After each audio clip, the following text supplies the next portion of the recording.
What is up everyone, how's it going? FPL Era here and welcome back to another video on my YouTube channel. Wildcards are being activated all across the world ahead of the Gameweek 6 deadline, but after a positive round of Saturday's games, I still haven't activated it just yet, but there is a high probability I will push that button ahead of Saturday's deadline. In today's video I'm going to show you my potential Gameweek 6 wildcard draft, and we're also going to take a look at a Salah and Haaland draft if you want to go with the two premiums. We've lots to discuss, let's get into the video. So before we get into today's video, as always, please drop a like on this video. 70 likes is the goal. And if you are watching and you haven't subscribed, we're so close to hitting 8k subs. So if you haven't done so, please head on down there, click subscribe and support the channel. So at the time of this recording, Game Week 5 is still ongoing. Man City against Arsenal is just about to kick off. We've Reinders in that game, so fingers crossed he can get a return. 43 points of the week so far. Just after watching that Aston Villa and Sunderland game, it's bad enough I had Aston Villa in my last man standing, but the fact Rodgers and Watkins couldn't return 10 blanks between the pair of them in the first 5 weeks is absolutely atrocious. So they're very much high up in the chopping block for getting rid of this week. But 43 points, we are in a green arrow, 1.7 million overall. We've only 2 main returns in the team. Salah getting that assist in the early kickoff and Bruno Fernandes picking up a goal in the half-5 game against Chelsea. One thing I'm going to have to make note of, if you did watch my deadline stream on Saturday, I did have a big defensive dilemma on who to start in goals out of Sanchez and Dubravka and who to finish off my back three between Anderson and Van de Ven. I opted for Dubravka and Anderson in my starting 11, so that meant Sanchez and Van de Ven dropped to the bench. Fast forward to that game at Old Trafford, in the first couple of minutes we all know what happens. Sanchez picks up a straight red card, so I got very lucky with that, as he ended up on -3 points, and then Van de Ven conceded twice against Brighton to only come away with 1 point.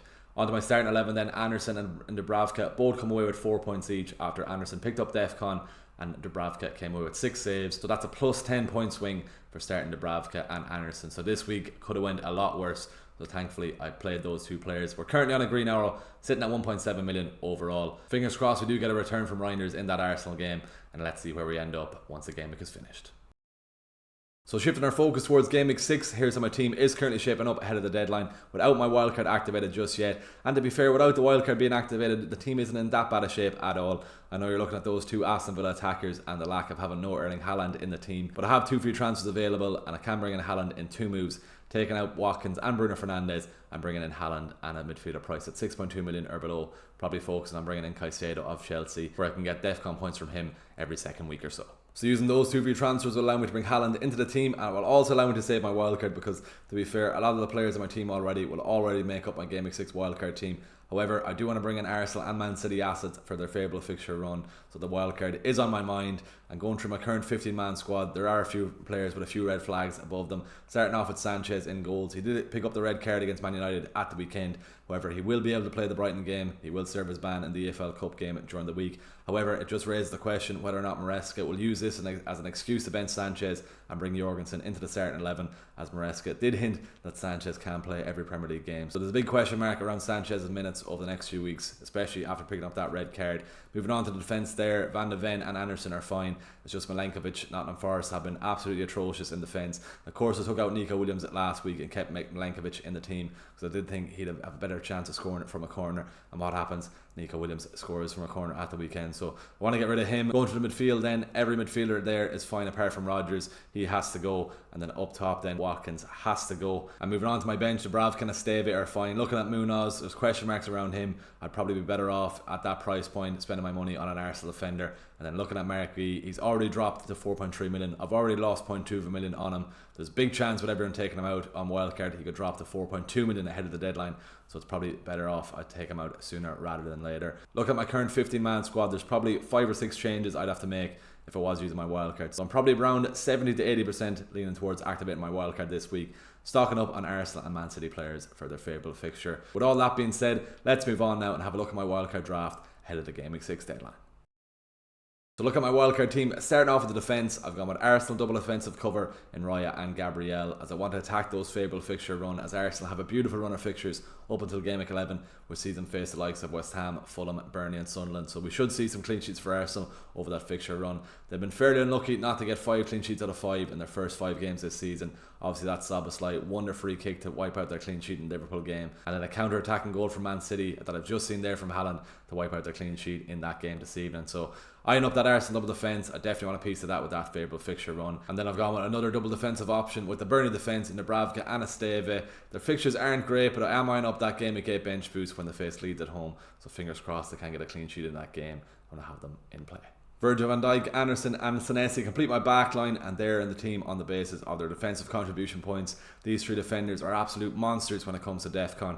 Senesi has got DEFCON in every game this season. Anderson has picked it up 4 times out of 5, and Van Dijk has picked it up 3 times out of 5. Senesi and Anderson actually rotate fairly well together. Anderson has difficult fixtures up until game week 10. I'm going to play Senesi up until game week 10. I can leave Anderson on the bench, and then in game week 10 when Bournemouth face Man City, I can sub Anderson back into the team when Fulham face Wolves. With Van Dijk in the team, looking at Liverpool's fixture run, they don't have the greatest fixtures up until game week 11, where it sees them face Man United, Chelsea and Man City along the way.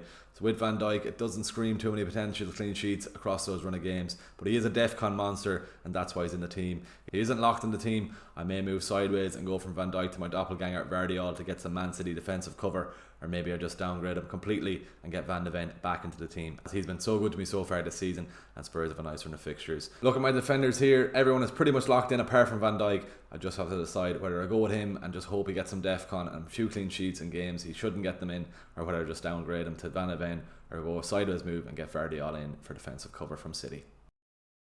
Moving on to my 5-man midfield, the midfield pretty much picks itself. We're going to start off with Semenyo. He's been brilliant to start the season. Only 1 blank in the opening 5 games if you factor him getting DEFCON today as a return, which it definitely is.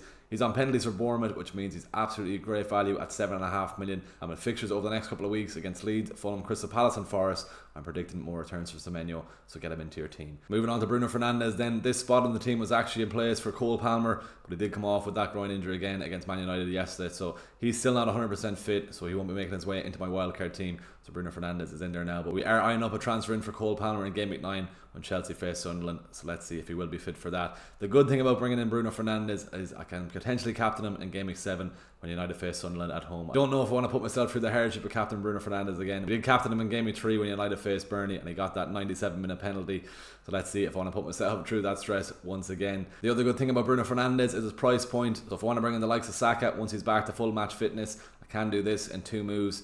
If I want to bring in Gakpo or another Liverpool midfielder, as I can't get to Salah, I could then downgrade Bruno Fernandes to one of these Liverpool midfielder assets. Moving on to Reinders of Man City, he's priced at 5.6 million and he's played 90 minutes every week for Man City so far this season. So if you don't have him in your team, get him in. He's such good value, a goal and 2 assists for that price point, playing 90 minutes for City every week. What else could you ask for then? On to Ndiaye of Everton. I would absolutely love to have Jack Grealish in the team, but I'm eyeing up a potential bench boost in game week 8, and in game week 8 Man City play Everton, so Jack Grealish won't be able to play that game, so that's why I've got Ndiaye. Jack Grealish will be my priority, so if you don't have to use your bench boost, get Jack Grealish in for this game. But looking at Ndiaye, he's got DEFCON points in the last 2 games, which is absolutely crazy for an attacker from Everton, and with him being on penalties and Everton have a nice run of fixtures over the next couple of game weeks, that's why he's in the team there. My last midfield spot is still up for grabs, but it's currently Statch of Leeds that takes his place. He's just off the back of a 15-point haul in game week 5 from a 5-minute midfielder. That's an absolutely crazy return. It might be a small bit knee jerky, but I am eyeing up that bench boost in game week 8, and Leeds face Burnley in this game. There is method to the madness though, as Statch has got DEFCON in game week 1 and game week 5 this season when he's faced Everton and Wolves, and I'm expecting that Burnley game to be quite scrappy, as it is really around a 6-pointer considering if they are going to be in the relegation zone. But looking at Statch, that's a good shout where he may get some DEFCON points in this game, and that's why he's in the team, eyeing up that fixture in game week 8 with the bench boost. Moving up front, João Pedro, Erling Haaland and Gyökeres complete my wildcard squad. We're going to start off with Erling Haaland, 6 goals in the opening 5 game weeks this season. I'm just looking forward to having Erling Haaland back into the team, and I'm eyeing up that captaincy on him, of course, against Burnley this weekend. On to João Pedro then, he didn't have a sniff against United at the weekend, obviously because they were down to 10 men for the majority of that game, but I'm expecting to bounce back this week against Brighton. And then looking at Gyökeres, there's question marks whether or not he's going to be worth that 9 million price tag, but looking at the fixtures for Arsenal, if he's going to be on penalties then as well, and those fixtures up until game week 11 are absolutely beautiful, so we should see some returns from him over those run of games. If you don't want to go without Mo Salah on your wildcard team, here's a team on screen that includes Erling Haaland and Mo Salah. And to be fair, there's good balance throughout the team from what I've made here. Starting off with the defence, you've got your Arsenal double defensive assets. You've got 2 City attackers in Erling Haaland and Reinders. You've also got João Pedro and you've also got Semenyo. The only downside here is that you can't get Gyökeres in for Arsenal's favourable fixture run, and don't have Bruno Fernandes in Gameweek 7 when Man United face Sunderland at home. There's absolutely nothing wrong in wanting Salah in your wildcard team, but when you look at Liverpool's fixtures, you're probably not even going to captain Salah until Gameweek 12 when they face Nottingham Forest at home. So if you are still considering having Salah in your wildcard team, maybe ask yourself, is it really worth having Salah at that price point if you won't captain him until then? Going through the rest of the team, I didn't have the team value, but I'm sure you could probably upgrade Muniz to Thiago of Brentford. And then looking at Dewsbury Hall, compared to my last draft, you'd definitely prefer Ndiaye over Dewsbury Hall. But these are the sacrifices you have to make if you want to get Salah into the team. If you haven't made it to the end of this video, please give it a like, drop a comment below and subscribe to the channel if you haven't already. We're so close to hitting 8k subs, so if you haven't done so already and you are still watching, please head on down there, click subscribe on the channel, and fingers crossed we can hit that milestone very soon. Do let us know in the comments if you are hitting your wildcard this week, and send in any wildcard questions or Gameweek 6 questions below in the comments. Thanks for watching, best of luck for the week, I'll see you in the next video.